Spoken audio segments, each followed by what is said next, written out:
Hi guys, how's it? Kia ora to my Kiwi whānau, good day to everyone else, and no howdy, because I am not in Texas. This is Venice Beach, California. I have my buddy Chad here from California here. I'm here on the weekend trip. We're going to do a little fun video together, let you guys kind of see LA life for a bit. So introduce yourself, my good friend. My name is Chad Cooper. I'm at USA Rugby League and Union fan. Welcome to the 2021 MLR champion Los Angeles. You got to put it out there like that, man. And just to start it off a little bit, Keith, first of all, it's an absolute pleasure to be doing this video with you right now. How did we all start with this? Yeah. Just reaching out to you and having these conversations. He was a follower, and I said, hey, man, I'm going to come out to LA. And he's like, I'll pick you up. He brought me some delicious donuts at the airport. I've been up since God knows how early, 2:30 a.m. Central Standard Time.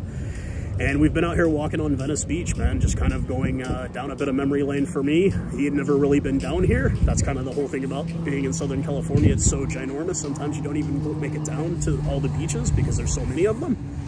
But it's a pretty day out here. It's, I guess we're probably right around maybe 65, 70 Fahrenheit out here right now. It's a little overcast, I guess, because it's still early morning.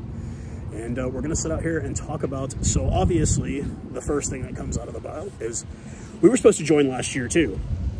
COVID canceled our season. You guys get your first season into the league and you end up winning the whole damn thing in year one, man. When did you get into the whole thing? Were you there from the get-go, from the introduction, or was it kind of into the season that you became a fan, or how did you even end up? I'm going to get into that introduction, but before we do that, I know you have a little bit of a thirsty palate, and I would like to say that the Fair Weather Rugby Fan did get me into RC in Texas, which is near where he lives. I buy this all the time. You need to sponsor the Jackals ASAP. Dr. Pepper Keurig, reach out to me. Okay. And because we were on the beach and you're not allowed to RC and it's a Texas company, we're gonna have to put him with his nice little koozie here. Oh God, what is this? So we gotta make sure we got his nice little koozie right there. Oh my God. Okay, no, there you go. Absolutely. Man. And me myself, I'm gonna partake in probably the best beer that I've ever had in this state, in this country, and one of the Gillies. So let's go. The official beer, man. Yeah. Cheers, man. Cheers, brew.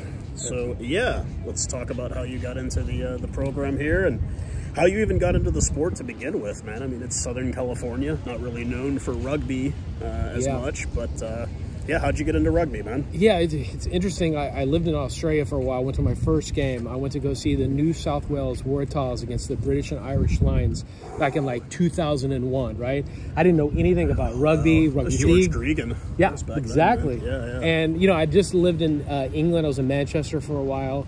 And, you know, I was just pulling for the Tars, the Waratahs. I wanted the Aussie team to beat the British and Irish Lions, you know?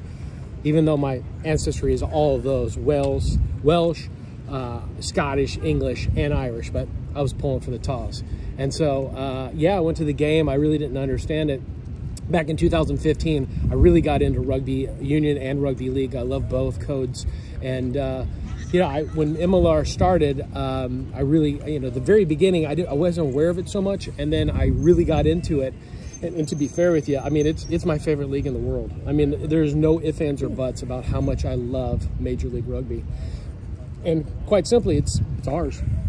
Yeah, it's our league. It's our league, our guys. Here in the States, man. So we're seeing it grow. Yeah, the Rugby Network app has definitely helped a lot of that with the free, being able to watch it wherever you're at on the planet. You don't need a VPN. You can just sign into their website and watch it wherever you need to go.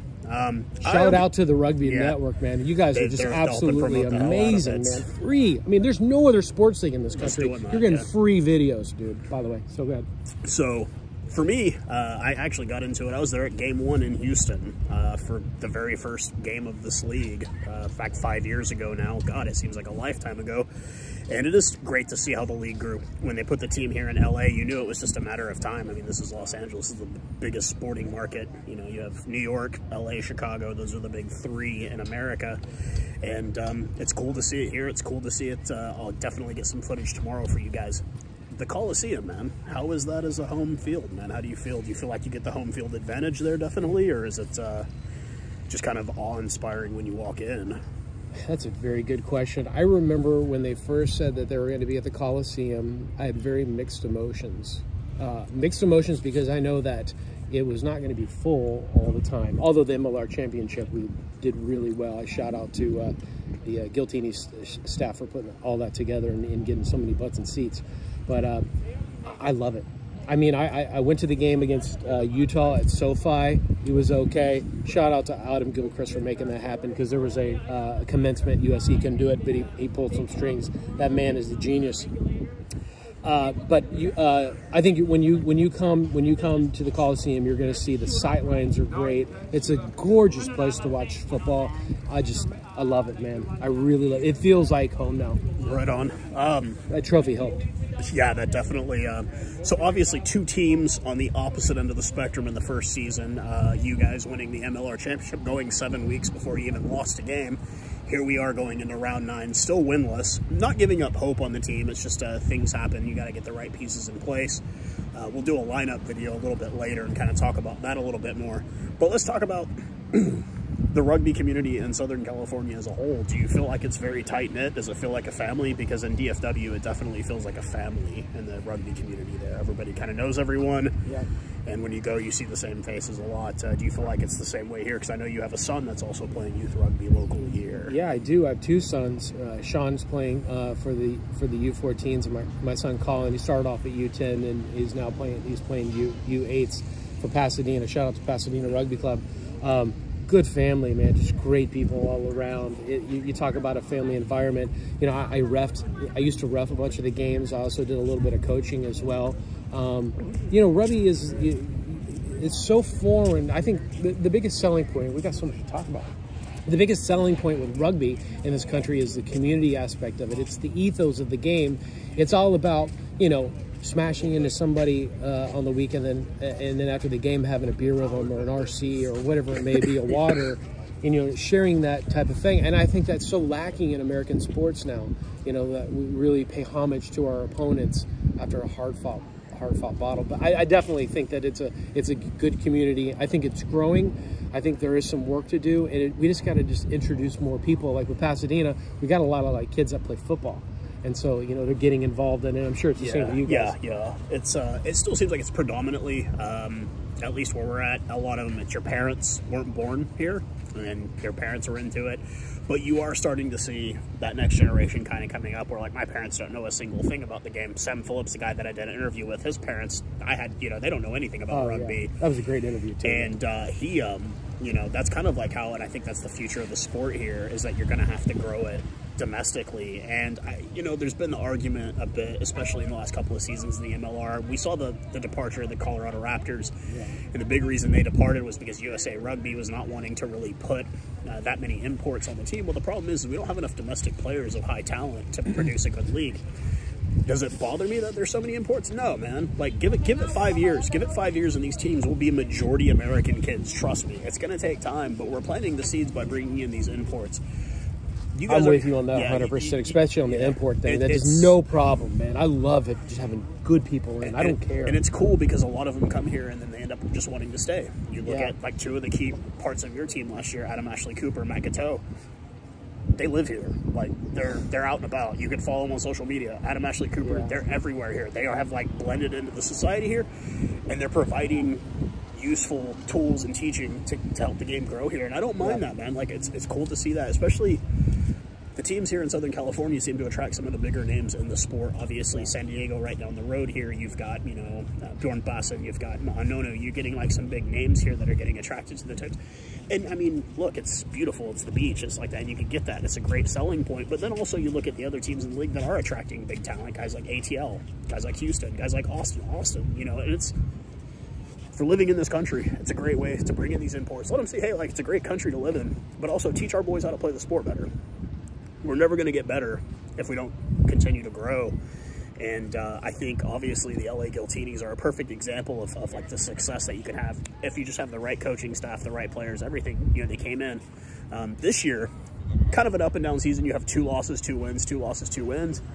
And it's a solid team. I mean, what other sport are you going to have a guy that comes out of retirement at 42 years old and still holds up just fine? Your fly half is 42 years old. Oh, Irene, I mean, he I was going to say, that's one of the best stories. In 5 years. He hadn't had a cap in 4 or 5 years, and here he is playing every game, and he's doing just fine. It's not like he's lagging behind. He's holding his own. Sucks that you've had injury troubles like that, but it's cool to see that. Like, you're not going to see that in many other sports. You're not going to see guys that come out. Tom Brady announced his retirement for 30 days and then came out of retirement, which, I mean, you kind of see it, you understand. But this guy wasn't 30 days. This guy hadn't played professional rugby in 4 or 5 years, and here he is playing professional rugby in North America, and he's doing just fine at it. Oh, he's doing great. He's like such an integral part of our team right now, and like, it's really amazing seeing him do what he's doing, you know? And I was just going to say, too, if I went to every single game last year. I missed the Austin game. I did, like, commentary for Rugby League for a team that the LA Mongrels is no longer there. But I missed one game, right? But if you look at our game before the championship game when we played Utah, we were down until the 67th minute when an American, Ryan James, ended up scoring 2 tries. I mean, it was an American that saved our ass, really. I mean, obviously, you know, a lot of more people were involved, but I'm giving him a shout out, man, because he did a phenomenal job. I mean, those 2 tries were phenomenal. Really saved us.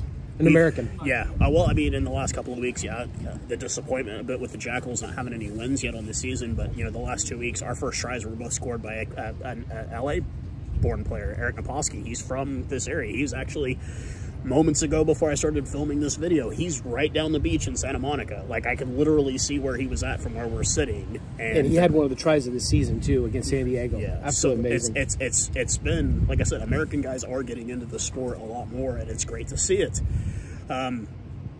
So what would you like to see happen to MLR? How big would you like to see this league grow? Would you like it to be...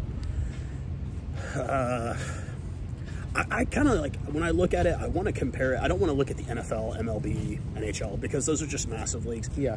Would you like to hope it grows in the same direction as maybe Major League Soccer does in this country? Would you like to see it grow at that kind of pace? Absolutely. I mean, MLS just got a brand new team, St. Louis. I mean, there's so many correlations between rugby and American football, and in the seasons themselves, you know, they don't overlap. So you could be a Chargers fan, you could be a Rams fan, and I know a guy who's a Rams fan as well, and he's come out to the games. He works for the team.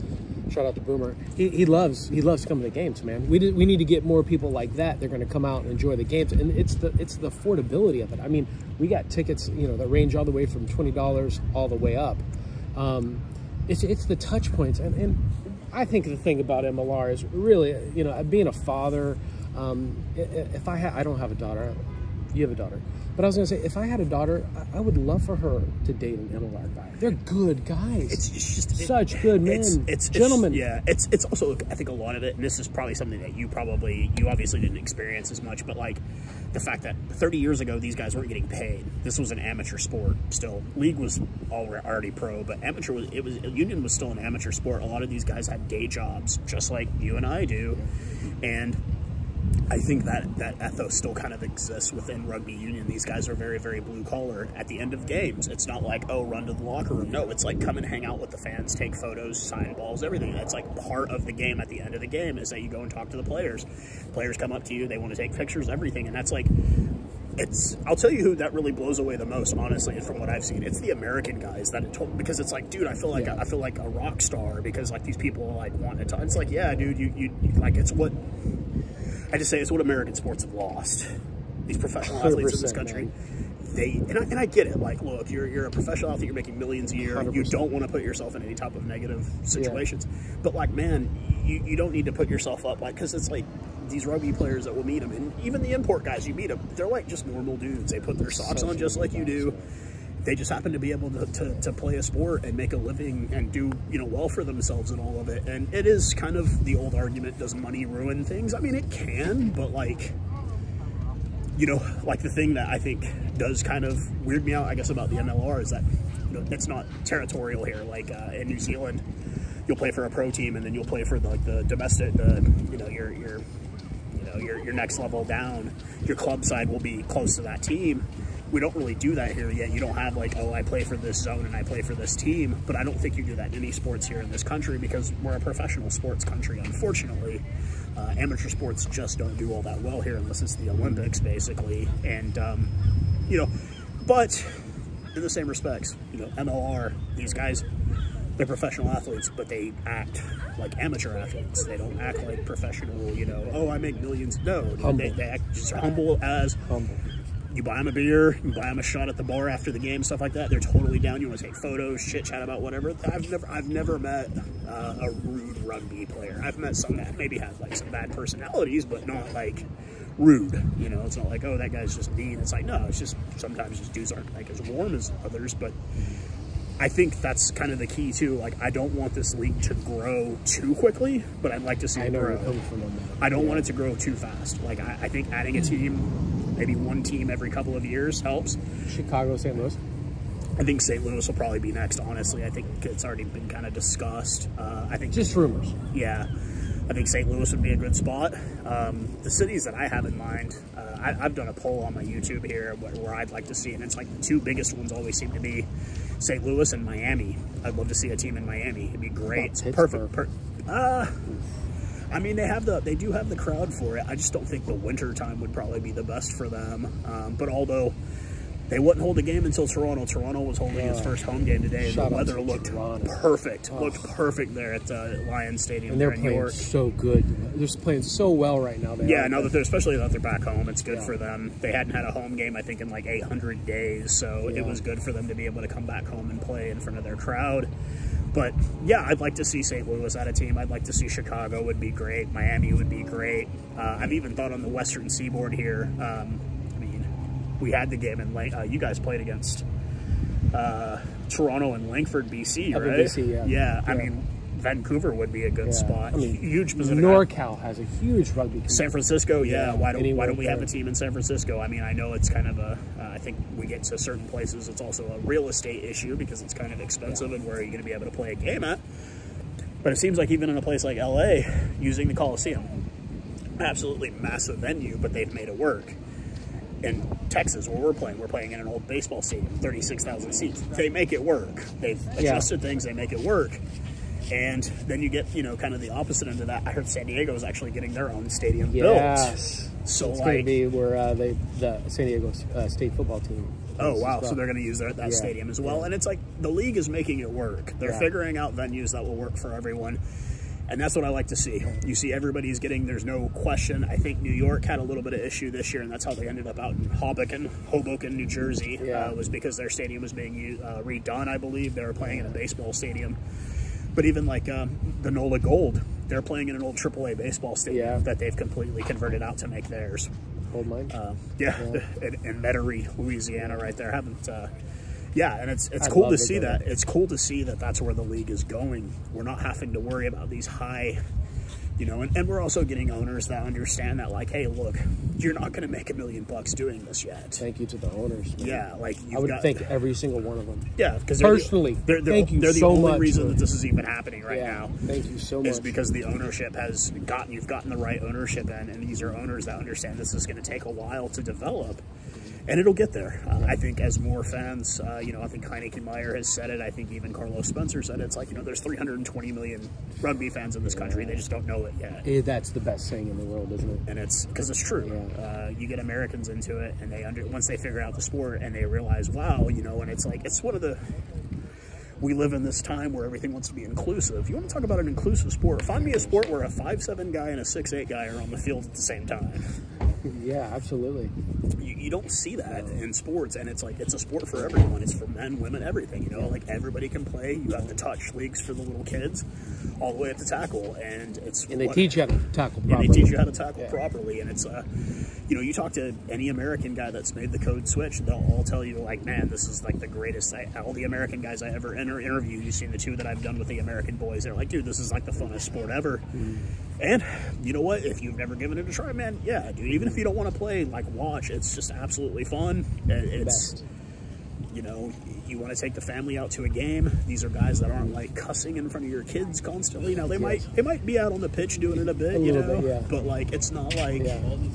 After the games, they come down, families, they introduce themselves. Yeah, some of the players come down and say hi. You don't get that. Yeah, Romain Godot, Frenchie, that plays for our team, his daughter comes to every single game, and at the end of the game, you see him walking across the field with his daughter, and she's like 3 years old. Everybody has their kids out. Everybody brings their kids out. I mean, like, so family-oriented, isn't it? I still think the cutest part is, I think it was Henry Trinder a couple weeks ago, his daughter, I think he'd gotten kind of a knock or something, and his daughter's all like, ouch, and he's like, oh, no, I'm fine, honey, you know. I think it was Trinder, but it was somebody's kid, like, Daddy, you're hurt. No, I'm fine, you know, whatever. And it's like, you know, and it's just like, you get that with this. Yeah. You don't get like the... I remember the first game, I was going to say, I remember the first game that I worked for the Giltinis because I volunteered for them, you know. I remember like the music playing in the locker room. I didn't go in, right? But I just heard the music just like pounding. And then all of a sudden I saw like Giltinis players walk out. I saw some of the Free Jack players walk out. I was like, it's amazing. I mean, after the game, they sit down together, you know. I just remember like the NFL sometimes. You'd have a guy that maybe went to one of school, USC, right? And they had two teammates that went to college together. One played for the Steelers and one played for the Ravens, right? And they'd have social media be them together, you know, having a beer or whatever it is, and the teammates would be like, what are you doing with him? That's not what rugby is about. I mean, and it's never been about that, you know? No, it's the only... It's about showing respect for your teammates, and that's why I love it. It's the only game I can see, like, well, you'll go to, like, the game. If you get there early enough for the game, guys, when you see the guys warming up, yeah, you'll see them warming up separately, but then you'll always see 2 or 3 of them coming over and talking to each other. It's because they either played with each other, they grew up with each other, or, you know, it's... You don't see that, like you'll see like the occasional joke in the NFL where it'll be like some guy going up, hey, can I get your autograph from another player at the end of the game? No, you'll see this, or guys like taking photos with each other. Like, people want to go take photos with Ma'anonu after games because it's like, dude, it's a World Cup winner. Me included, I got my picture of him. Yeah. I mean, it's like you do that, and this is a sport that really, really pushes that a lot. That, like, it's not... Yeah, have your home side, wear your jersey, but at the end of it, the jersey's going to come off, and we're still going to be friends regardless of what the scoreline ends up being. So, worst thing about rugby, the worst thing about MLR, I'm going to tell you right now, okay? Go ahead. I'm going to break it down for you. You have to time your bathroom, okay? Because it's constant action. There is very few breaks in the game, no timeouts, you know.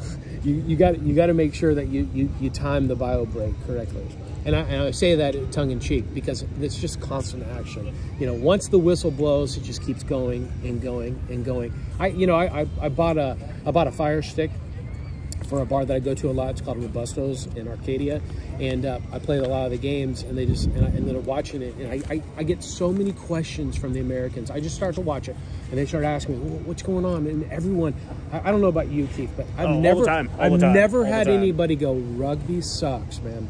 They're always like, God, that's a hard game, and what's going on? And they're just mesmerized by the fact that it just keeps playing. You know, shout out to Tom Brady, man. He's the best football player that ever played, but he ain't gonna tackle nobody. Okay? Yeah. You play both sides of the ball in MLR and in rugby union, and I think that's such a selling point too.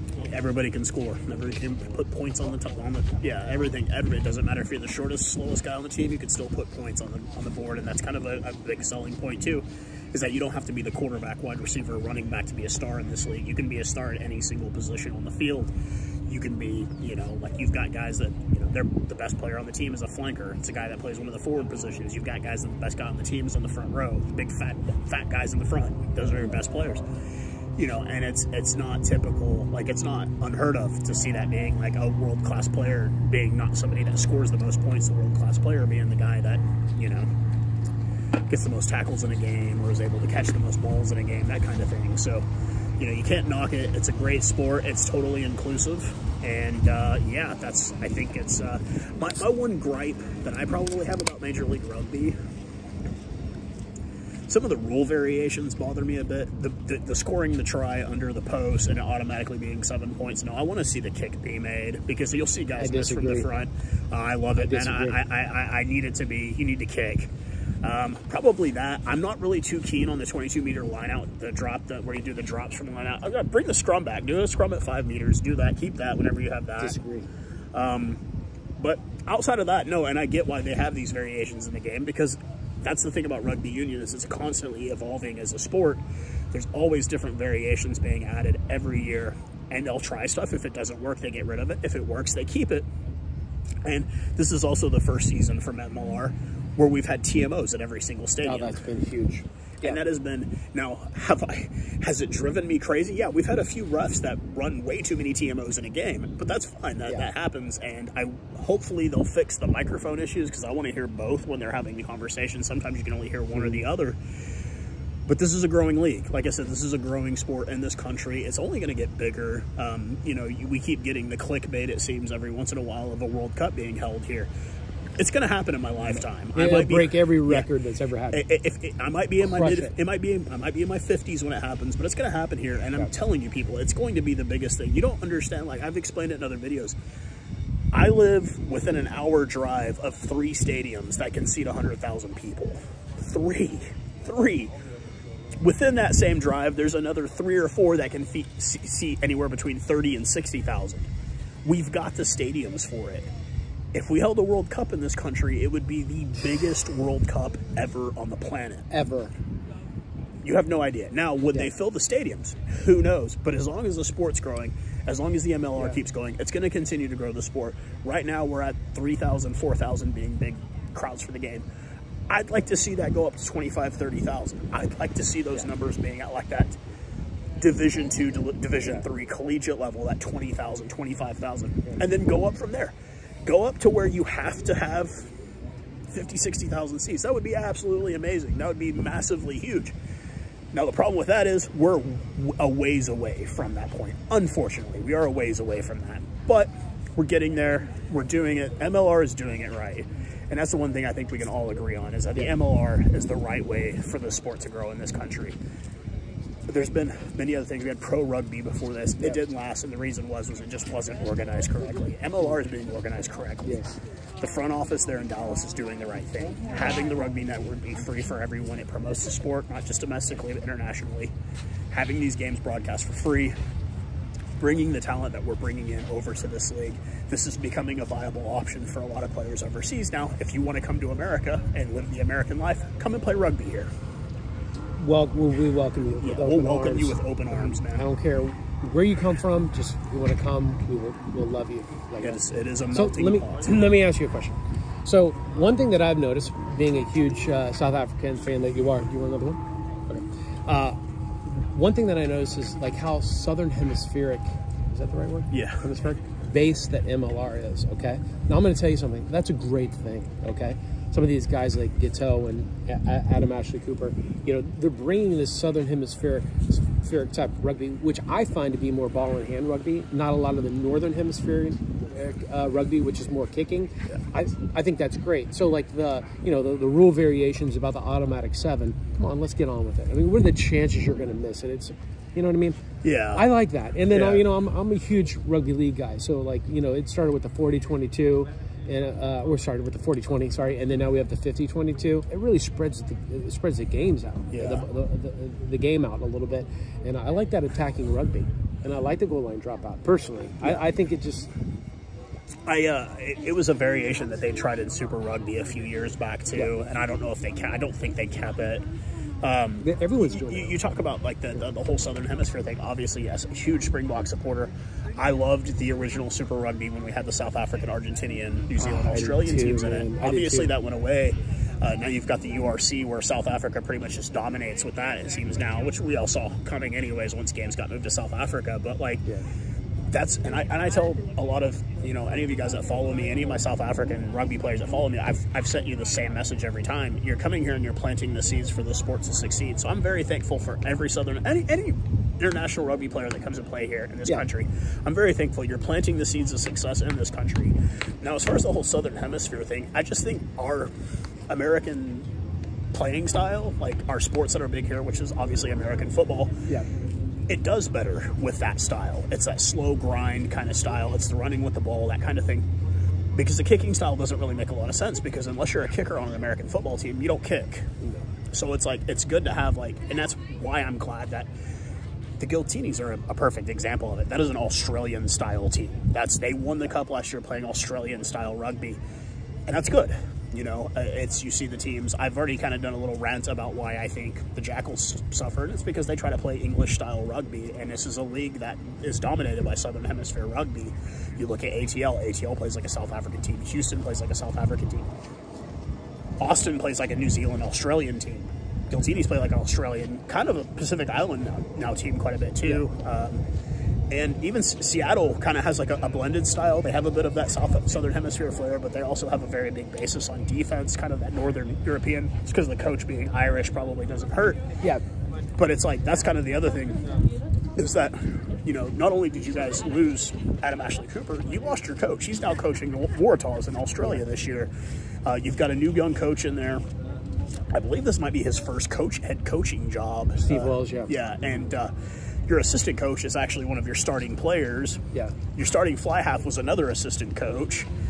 So it's like you're seeing a lot of that. Chris Pennell, I know he helps coach with the Jackals as well. Yeah. He is injured. We don't know when he's going to come back, if he's even going to come back this season. Yes. But you're seeing that a lot. I guarantee you Ma'anonu is helping coach San Diego. Yeah. I guarantee you he's giving coaching advice constantly. Carlos Spencer, former All Black, great. He's now assistant coach in New Orleans. That's what I like to see. You guys, if you don't want to come and play at the end of your career, come here and coach. It's a great place. You get to come here with your family. You get to live the American life, and it's great. And I think that's the future, and that's the way to go. We're going to have to keep growing the sport in that direction if we want this to be successful here. We're going to have to keep just nurturing these imports to come in here and luring them, saying, hey, look, you get to live the American lifestyle and teach us how to play even better. So you think somebody like a Chris Pennell, like who plays for the Jackals, Gloucester legend, you think he's telling people back in England, like, hey man, come out to MLI? I sure hope so. Okay. I know when I met Andy Ellis when New York came and played at Dallas, he had gone on Kiwi television last year, did a live interview for like morning show there, and was talking about living in New York and saying how much he loved being here. It was great. And I'm pretty sure a lot of them, that's what they're doing. They're telling people how great it is. I know a lot of the South African players are definitely telling their friends and family back in South Africa, oh yeah, come here, it's great. Come here and play, it's great. If you like to camp, it's great. If you like to hunt, it's great. If you like to fish, it's great. We have all of that stuff here. Yeah. And if you're, you know, even if you're, you know, a Christian man, we have plenty of churches here. Absolutely, it's absolutely a Christian country. Muslim, Jewish, everything. Whatever it is, man. This is the best country. It's you know, we're supposed to be living in these inclusive times. Yep. Rugby is the ultimate inclusive sport. Yes. It's for everyone. It's not just for 6'8" guys or 5'7" guys. It's for everyone. Everybody can play rugby, and even if you don't want to play it, everybody can watch it. Right. It's not hard to understand. Once you figure out the basic rules of it, it's the easiest game in the world to follow. Yeah. And it doesn't take much. Rugby ball, daddy. Field, American football's daddy, right? Yeah, pretty much. Yeah. It's the, you know, a much easier variation of those things, not with all these ridiculous rules and whatever. And I mean, like I said, that's like the number one thing about growing this sport is just to get out there. If you're already a rugby fan, tell people, you know, go to your local sports bar and put on a rugby game. I guarantee you're going to have 50 million people asking you 50 questions. Same thing with me in the cigar bar. Yeah. I do it. If I go to sports bars, I try to do it. Hey, can you put on rugby? And the people will be like, hey, what is this? And I explain it to them.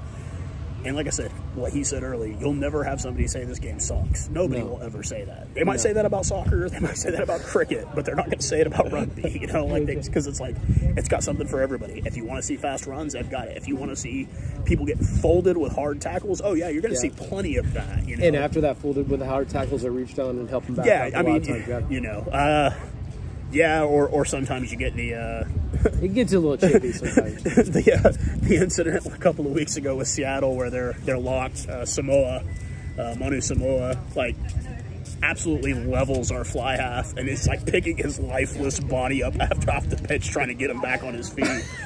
And I'm just like, dude, you know you're wrong for that, you know. But I mean, that's what it is. Like, you'll see that in rugby. You'll see guys try to kill each other for 80 minutes, and then they're hugging and having a beer afterwards. It's like, hey, that's what the sport's all about, man. It's just that. Yeah, two guys, I don't drink, he drinks, I'm having an RSC, he's having a beer. I mean, come on, man. Texas, California, I mean, and we're both transplants for that, you know. Neither of us are from the states we currently live in, and we still get along. We met this guy, you know, I met him online, and here I am now in Southern California hanging out with him. Absolutely. And it's not like you just brought this guy behind us sitting, because these colors are really bugging me right now. Oh my God. I mean, what's going on here, dude, with these colors? We got a Jackals fan behind us? That's probably not. No. But what are you expecting tomorrow when you walk into the Coliseum? Man. Besides excellence. I hope it's sunny. And an MLR I hope it's champion. sunny. I hope it's not overcast like this. Or is this overcast or is this small? We're in the beach. Oh, it's overcast. Yes. Okay. I want to see a good, exciting crowd. I want to see a decent crowd at the game. Obviously, I know this is kind of not really the team you were hoping that would be limping into week 9 like this, but still, it's like every team we've played, they still show us respect, even after what happened the previous week. I've never seen teams come out and like disrespect us or anything, and that's cool. And that's the other thing about rugby, it's all about respect. And every team treats us like, hey, these guys could potentially beat us, and we could make history by being their first win. And I think teams do that, and they train well. Kind of see some omissions a bit on your roster, and we'll go through that later in another video when we do the lineups. But it's like, what do I expect? I don't know. I want to see. Dallas is the base for Major League Rugby, so that's where our home office is. They actually share the stadium. Shout out with to King George. Yeah, they share the same stadium with the Dallas Jackals. This is the biggest market. Well, New York has a team, but it's technically in New Jersey. But this is the biggest market for the sport here. I want to see LA support. You've already mentioned to me that there's quite a few South Africans out at games, and that's cool. Yeah. And yeah, we have those a lot at our games too, people from all over the world that come out. I just want to see a good rugby crowd tomorrow. I want to see a good active audience, people that are like really enjoying it. But from the videos I've seen and everything, like you have that here. You do have the families already coming to games. We have them there too as well. You do have the little kids with the parents, and the parents try to explain them the sport. When I went to the opening game this season in Austin, there was an Argentinian family sitting to the right of me, and the father was trying to explain to his son the game, and I thought that was the coolest thing in the world, because it's like his son had a million questions and his dad's trying to explain to him, and it was like, that's what you want to see, because that's how the sport's going to grow. Because you don't really have like schools with the programs yet. You're starting to see it a little bit more, but that's what I want to see. I want to see what LA has, because LA's fans are rabid about everything. I've been to a Dodgers game. I've been to a Kings game. I've been to all this stuff. LA fans are diehard about their teams, regardless of how good or bad they are. They're diehard about their teams, and I want to see that with rugby tomorrow. I'm hoping to see that they're the same way. If you're any indication of it, they are. They're definitely diehard.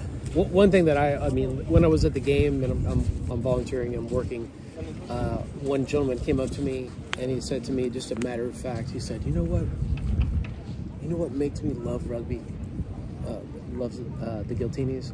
I was like, what? He goes, last year I was watching a game and there was this big guy running around the field with a water bottle. And I thought to myself, man, that's pretty cool, you know? Because in any other sports, you know, the other players are going to sit on the bench, so they're not going to help out their teammates, you know? Yeah, I thought that was pretty cool. And I'm just going to give you guys some shout-outs, right? So when you guys came in, obviously it was delayed a year. But when you guys first started off, that game with Austin was not very good. But then you kind of followed it up with the game against Houston, which was one of the best games I've seen this year. Yeah. Really good footy. Yeah. Great crowd.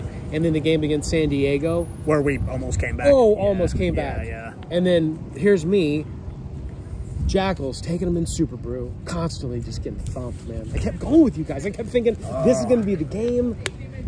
I lost some points on you guys. It's you know what, man, like, and I'm not giving up hope, and our fan base there is not either. They're not losing fans. We all kind of knew, like, coming in what we were going to get.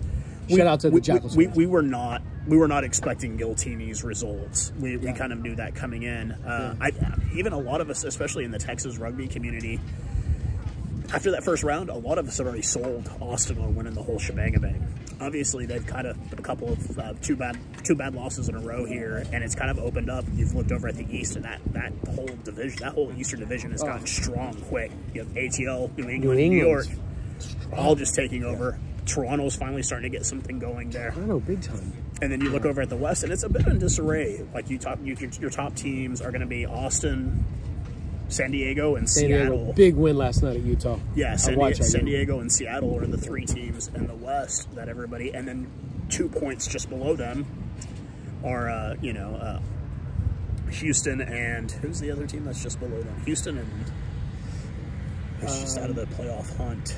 But it's everything's separated by such narrow margins. You only get 3 teams that make it, and it's just, you want to see, like, there's not a lot of, there's the really high end teams, and there's the teams on the bottom of the end of it. But it's not like there's not a lot of it's not like you don't see any parity. No, there's like a ton of parity. It's even the team that has the least points, no wins, which is Washington. I bring it up, DC all the time, DC Glory. They've got talented players on the team.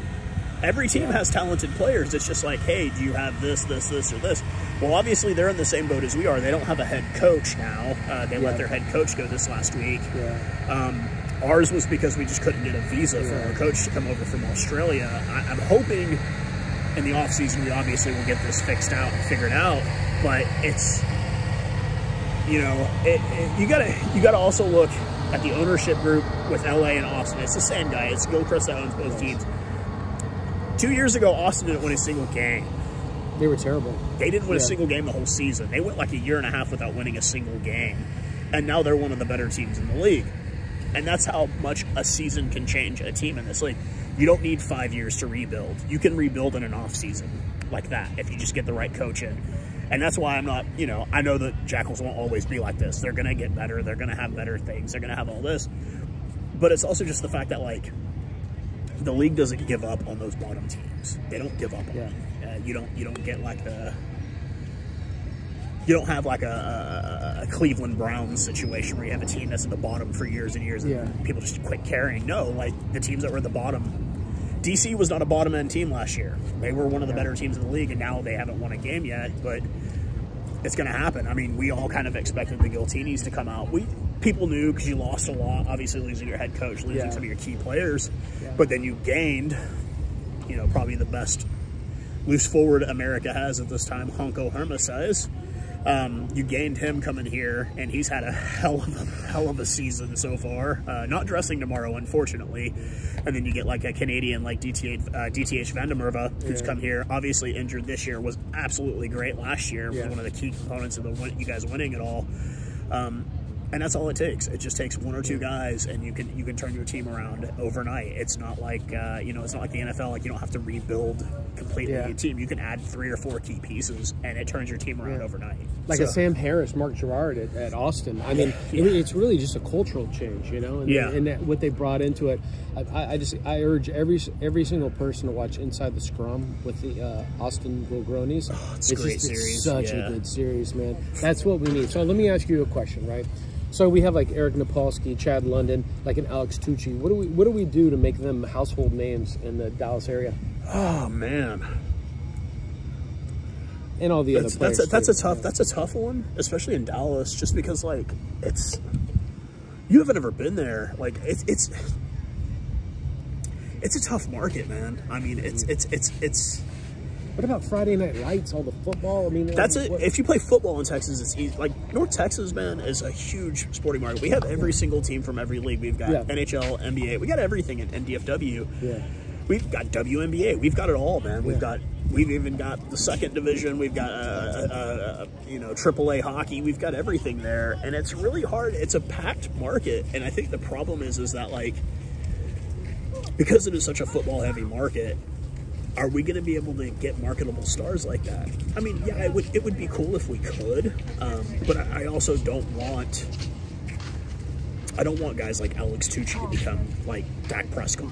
I don't want them to be like that. Like, I want them to be stars, but not that kind of mentality in this side of it. Like, it's cool that you can get big, but like, I think rugby kind of pushes.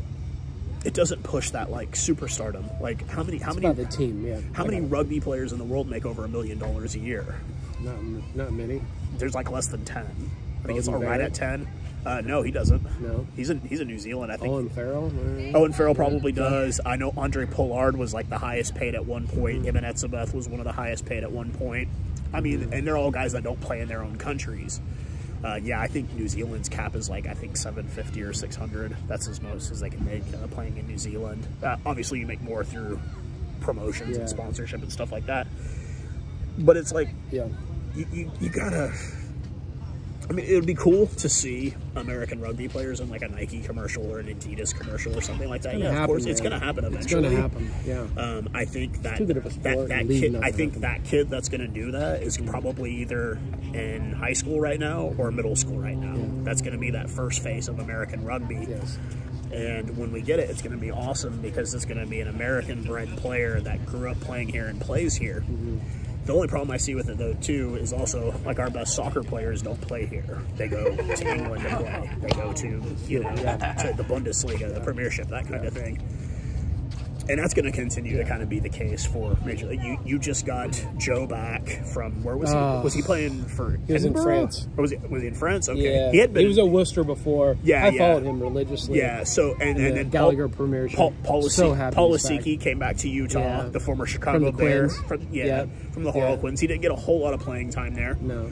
I followed him, too.